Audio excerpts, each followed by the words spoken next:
Et voilà, ben voilà. Bonjour, comment va? Alors, c'est promis. Et ben voilà, ser et estar, ser y estar est arrivé. Voilà. Alors, l'explication va être en français. Car, comme je dis, sur ma leçon, sur mes explications, nous les hispanophones, nous n'avons pas appris les règles pour utiliser ser y estar. No, no lo hemos aprendido. Lo hemos aprendido desde pequeñitos, tácitamente. Comme vous d'ailleurs en français, vous avez appris beaucoup de choses parce que depuis tout petit, quoi, dès tout petit, quoi, hein, tacitement. Voilà, c'est le mot. Bien. Alors, je vais vous expliquer donc en français un peu les règles de ser y estar. Difficile, oui, je comprends, je comprends. Pour nous, c'est plus facile. Vous n'avez qu'un seul verbe. Un seul verbe en français. Alors en espagnol, deux. Bon. Alors, si vous lisez, bon, je traduis quelque chose un tout petit peu en français, bien entendu, hein, pour vous rendre la tâche plus facile.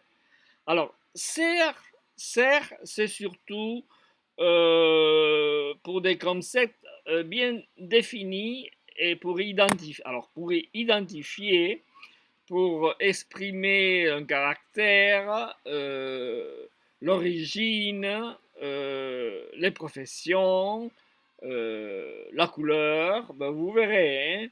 Alors, estar, c'est plutôt circonstanciel. Et pour les lieux, aussi pour mettre en valeur quelque chose.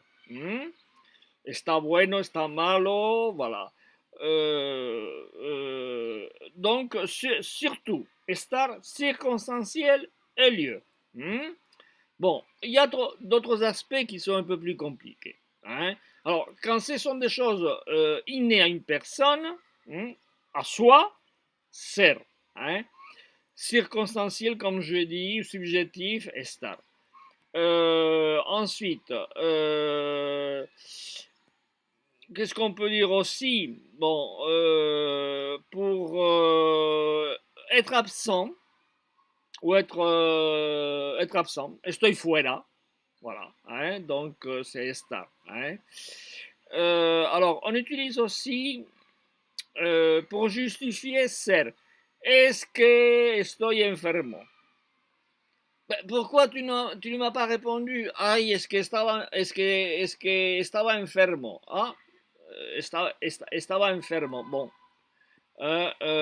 c'est plutôt pour estar enfermo, c'est surtout pour avoir une maladie, une situation circonstancielle. Hein.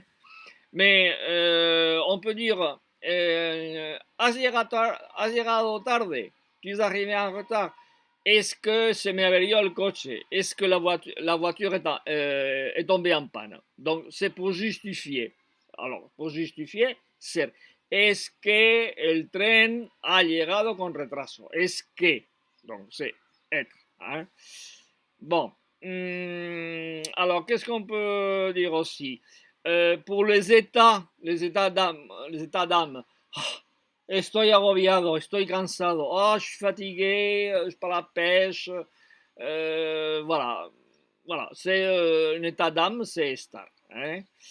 Qu'est-ce qu'on peut dire aussi? On peut dire, alors, les prépositions, alors pour les prépositions, bon, il y a plusieurs cas. Hein.